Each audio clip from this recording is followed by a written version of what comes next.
welcome to What Now with Ann and Eric. We are back. We are back separated. Remote, Yeah. yeah. Eric's Yeah. in his car, as per usual. Yeah. I am at my house. Basically, we went out into the world, and then my inner introvert was like, no, don't go out there. It's bad. I don't. People. Yeah. So I came back. I just figured you just didn't like me that much. You're like, no, I don't want to do it. I need to be After all the distant. separation, it just was not how I It's so much better like this. Yeah. So, phone call. Oh, hey, look at that. That was my alarm for a podcast. To get ready for the podcast. Yeah. So look at that. We started early. In it early. I've heard to turn off. Oh, good times. So 3-word summary, Eric. So eyes to the sky. Eyes. Oh, that's 4 words. Oh, but eyes to the sky. You did. Oh, bummer. Eyes. Oh, yeah. I screwed up. Yeah, because it seemed like every other psalm started with "lift your eyes to the like look up."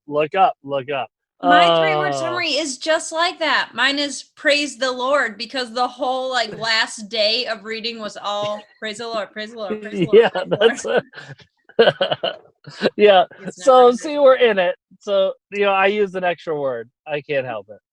That happens. I'm an overachiever. It happens once in a while. So, but yeah. So that was. We were all that was mine this week, which was exciting. Oh yeah.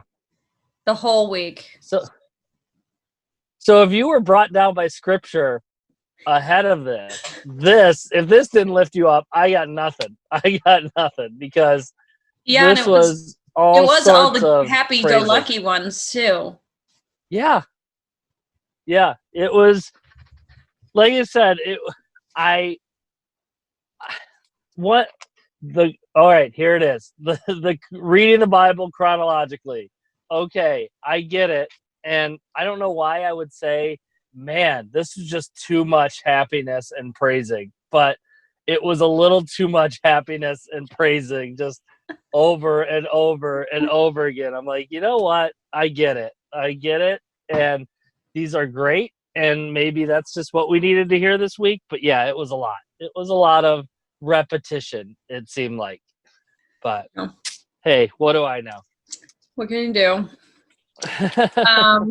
I did intentionally. I was very intentional this week to look for insight, I guess, because in my mind, usually when I look at the Psalms, I look at them as just like good, bad, Yeah.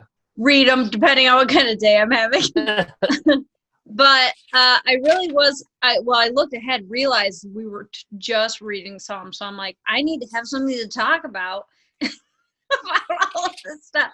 So I was very intentional. When I was reading this week. So, having said that, I got stuff out of it.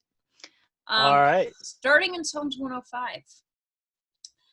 Then Israel arrived in Egypt. Jacob lived as a foreigner in the land of Ham, which really what I did was I just took one verse from Psalm 105, because the whole verse was about remembrance. Remembering what God had done, and literally going through every major incident that we have seen as we're reading chronologically through the Bible basically showed up in this psalm. Yeah. And it was just boom, boom, boom, boom, boom, boom, boom, boom, all the way through. It's like a recap chapter of everything we've read. So if you want a recap of almost every major catch-up tip. If you want a recap of almost every major incident that we've looked at so far, read Psalm 105, because I was in there. And then it was funny because Psalm 106 was like the other side of that and this is where we screwed up. But it was cool because I have found in my own life that remembering what God has done for us can be very effective in how we navigate life, and this actually came up again later and it was in Psalm 136.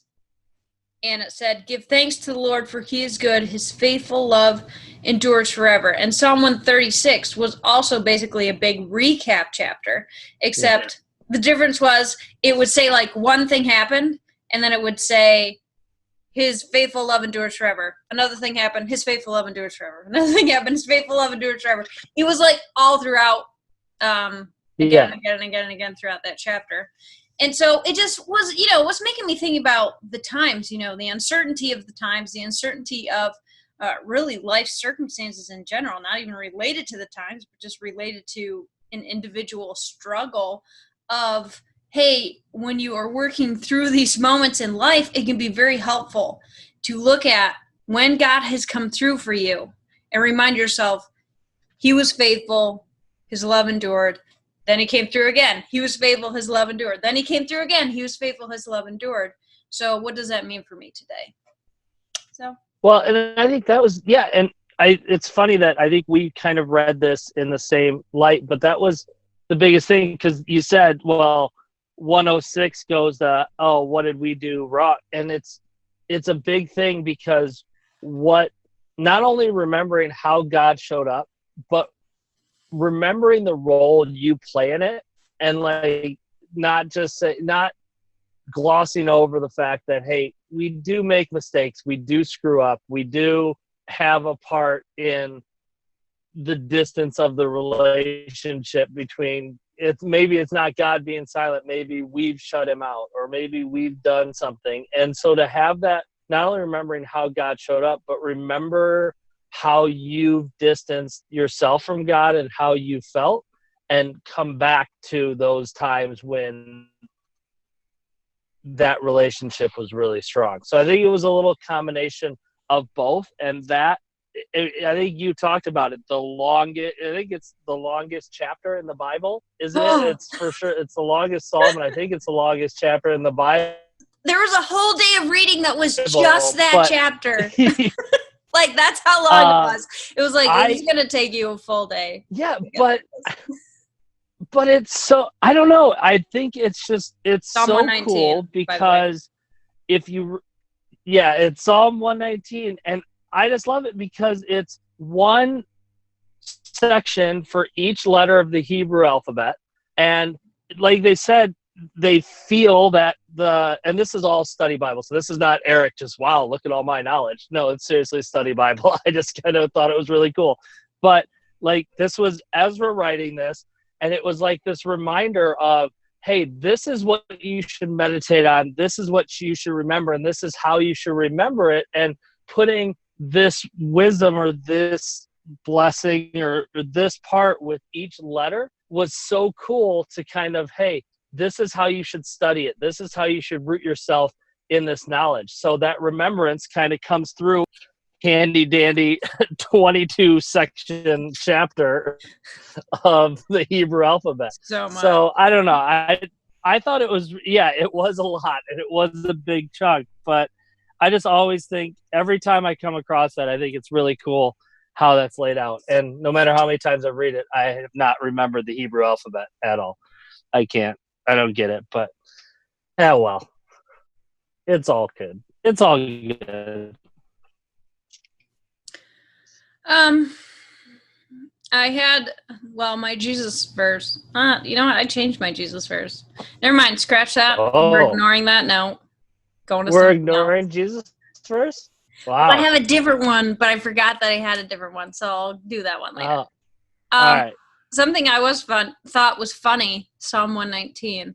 They're talking about arrogant people. It's like 69, 70. Arrogant people smear me with lies, but in truth I obey your commandments with all my heart. And it's talking about arrogant people, and it says, their hearts are dull and stupid. And I just read that, and I just thought, Old Testament insults just get me. I don't even know what it is. But I'm like, this is hilarious. Your heart is dull and stupid. Can you imagine yelling that at somebody? Hey, you take offense to that, but that would cut deep. How dare you call me? Imagine getting that. Yeah. imagine getting that in a telegram a month after you sent your jab. Yeah. Yeah. The So I times had they to were include different. that because we'd been doing Old Testament insults, so I was like, it's got to go in there. If only that's how we insulted people nowadays. It gets a little more intense now. Yeah. It's not bad. I did like, what was mine? Oh, 104. I just felt 104 was like, if you don't read Psalm 104 like outside under an oak tree, like with the sounds of nature around you, then you're really missing out, because it was all like mountains and branches and leaves, and it was wind. It was like I needed to go outside and Did really you actually go experience outside? nature through Psalm.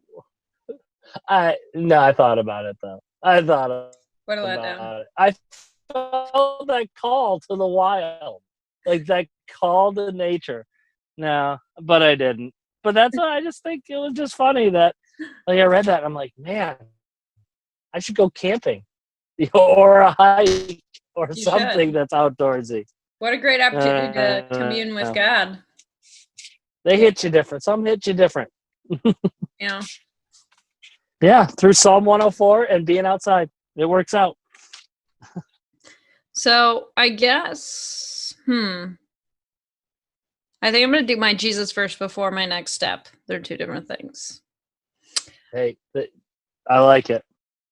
So my Jesus verse somewhat harkens to last week when we were discussing God and his response to people. So it goes into, it's in Psalm 106, 44 through 46.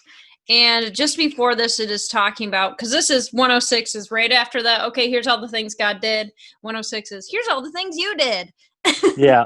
So it's talking about how, like, they got to the point they were sacrificing their children to idols. It got really bad. Israel had a really bad moment in history. And so it's talking about God's response to that. And it gets to this point in verse 44 to 46. And it says, even so, and those two words are what really kind of struck me. Even so, he pitied them in their distress and listened to their cries. He remembered his covenant with them and relented because of his unfailing love, which the unfailing love comes up again and again later. He even caused their captors to treat them with kindness. And this was very much my Jesus verse, especially that small sentence. It's not a sentence. The small two words of even so. Like, when we get to the New Testament, spoiler alert, and there's the verse about, well, we were still sinners, Christ died for us. And it's just kind of this remembrance, even in the Old Testament, before we even got to Jesus, there is this attitude of God where continually humanity messes up. I mean, if there's one central theme of the Bible, it's that we screwed up. I mean, it starts from Genesis and it goes all the way to Revelation. Like, it keeps happening. It's all, we're not great at it. Over and over again. But even so, God stretches out his hand of mercy with his unfailing love, and he pities them in their distress, and he listens to their cries, remembering his covenant and relenting. And so for me, this was very much what became my Jesus verse, because I ditched the other one. It wasn't as cool. But I think that I think what I want to say, and this is not my next step, but I'm going to throw it out to anybody who's listening who maybe is on the fence about Jesus, whether you have known him for a while and the tragedy of the times has kind of thrown you for a loop, or maybe you don't know him and you've never really been about getting on board for whatever reason. And what's interesting about the Old Testament is that if you don't know Jesus, you don't want to start there, because it can be very confusing if you do not understand the overarching plot of the Bible. But I think that what I want to tell people is that Jesus, God, is a God who looks into our individual lives, sees what we've done, sees the world as it is, and even so wants to reach in and give you and give me a chance at eternal happiness and freedom. And so when we're looking at that decision of, should I follow God? Should I jump on board with that? I mean, life is so uncertain. It doesn't even, like, why would I want to follow a God who lets today happen, you know? And to that, I guess I would want to say, yeah, the world is messed up. But if you have Jesus, even a messed up world is better.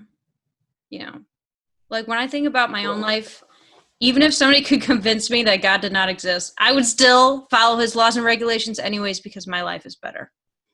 He's just good. Yeah, and I think that's the transformational power that God has on your life. Like and until you truly step it, it's funny that you say it, because one statement that stood out to me over this lots of Psalms was the statement of fear the Lord, and how that statement of fear the Lord stood out, but it was used in a context of good. Like, it was used in a positive context, and it's so funny that people look at that and they feel that, oh, I fear the Lord, like he's going to cast down judgment and he is going to punish me, and they look at it that way. But I think it's just that obedience and that understanding of God's power,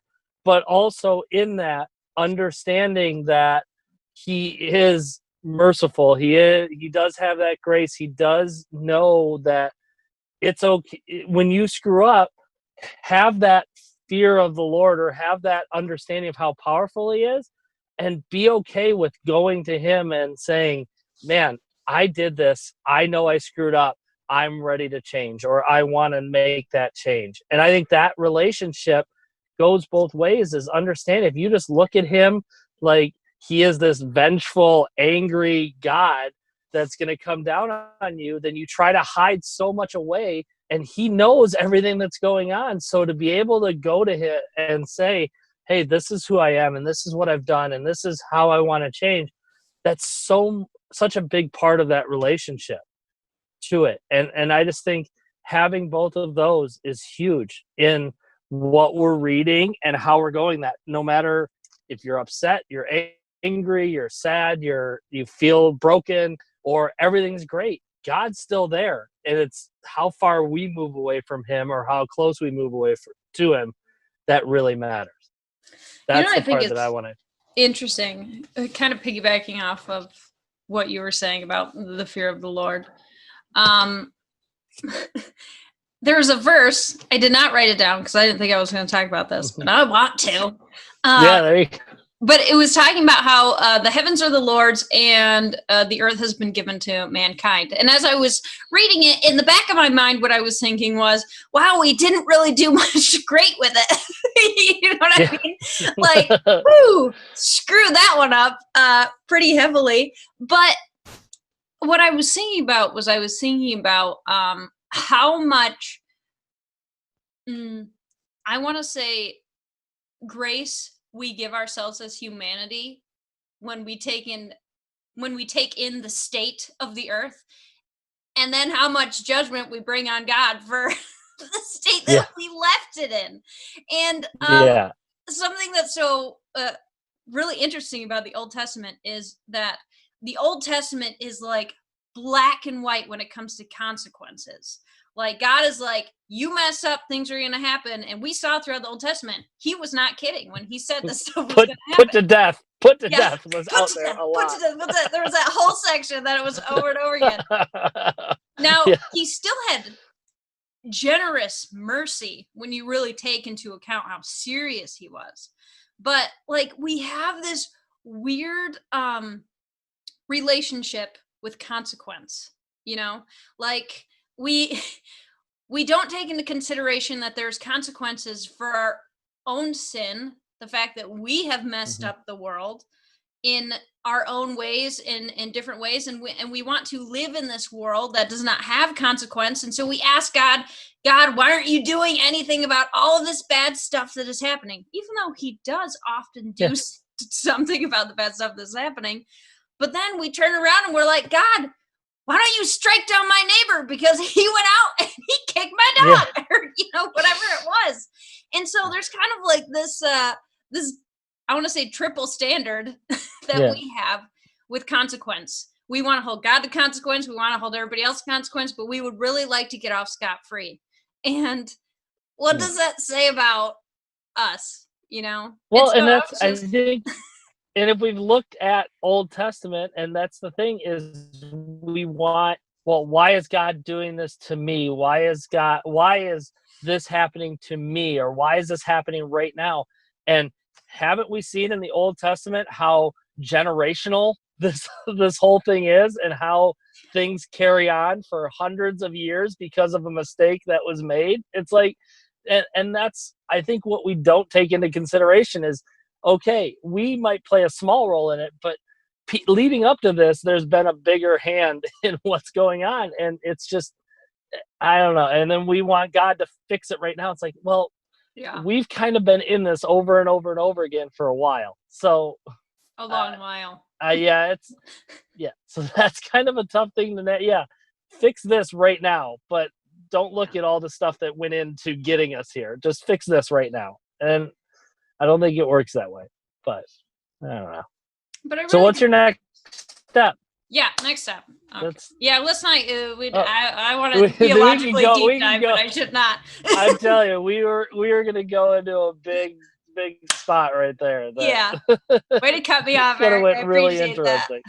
That. My next step actually comes from the same chapter. 106 just had a lot of good stuff, and it's talking about the Israelites, which we have read about right before they're about to go into the promised land. And it says in 106 verse 24, the people refused to enter the pleasant land, for they wouldn't believe his promise to care for them. So especially as it applies to this time right now, what my next step is, what I want to encourage other people, their next step could be, is to ask yourself, are you standing at the edge of a pleasant land? Whether that maybe is just your internal happiness at the moment, or just being free of anxiety. Maybe it's actually going after something, but you're not going for it. You are standing outside of it. You're standing outside of that pleasant land because you do not believe God's promise to care for you. And so my next step really is to ask yourself that question. Is there something that you're not doing? Is there some state of mind that you are not allowing yourself to be in because there is a doubt in you that God will not care for you and what is happening? So 106:24. And I think even going is, if you are standing at that point and you are ready to take that step, but take those things to God. Like that, I think that's an awesome opportunity this is the call, but this is what's holding me back. And I want you to work in those things like that. I want you to show up in those doubts, those fears, those things that are holding me back, and let God move in that. Don't just try to take it on yourself, to really give that over and be open and honest to let him help you take that step into what you want to step into. So I like it. You come up, I'm telling you what, people need to listen to your next steps. Jeez, you're like, you got some. That might be your wheelhouse, that next step stuff. Nah. I think you're onto something. The Bible is rich. Oh. We'll set the it's blame. There you go. It should be blame. Like, what is the positive word for blame? I can't think of it right now. Credit. Wouldn't it be credit? Thank you. Yeah, we don't have to give the blame to the Bible. We can give credit. to the Bible. Let's give Thank credit to it, not blame. So, any closing thoughts, Eric, to go with this? You know what? Hey, we hit Psalm 150, so bye-bye Psalms for now. Yeah, I think it's over. I think we're through. I think we hit it. So you know what? Onward and upward. But Can I make a quick confession? I didn't really. Yeah. Psalm 119, the one that's literally one chapter for the whole day reading. Yes. Yeah. I opened up my Bible app. I put it on 2 times the speed, and I held it in my hands, and I read it and listened to it at the same time because I'm like, I'm not going to make it through this if I don't speed up the process. But I still wanted to like internalize it, so I was reading it at the same time, so I really got it. But I was there you go. And it still took so long. It is a chunk. It is a chunk. But I think, and I'm not sure, and I didn't look ahead. You're always the look ahead person. But I think we get really into Isaiah next week. Yes. Is that where I think it seems like there's a big chunk of one book, and I think it's Isaiah. I'm not positive. Isaiah. Oh, there's a little bit of Micah. Oh, there we go. Go back and sprinkle some up. Chronicles. Yeah. I was really looking forward to Esther, but I'm realizing that's probably chronologically sometime into the future.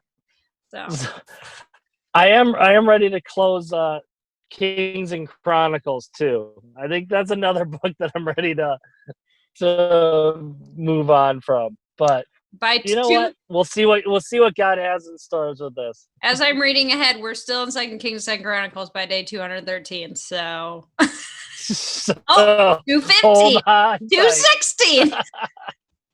Stop it! I don't want to know anymore. I'm sorry. I don't want to know anymore. I was looking for Esther, and I'm like 223. So, anyways. Anyways, get ready for some Isaiah, some 2 Kings, some 2 Chronicles, and a little bit of we're going to be spending other things. Weeks in the prophets, the book of the prophets. So, get ready for it. It'll be interesting. You could probably find some Jesus verses in there. I bet. Oh yeah, I'm very excited. Oh. Good right, time. so keep it up. Keep up the good work, everybody. Yeah. And if you need prayer, Eric's praying for you. Always. I even have an app for that. I've got a prayer app. So you do actually listen, have a prayer I app. Can throw you in there at any point. Yeah. So thanks for listening. There's an app for everything. We will see you next week. Yes. Have a great week. See ya.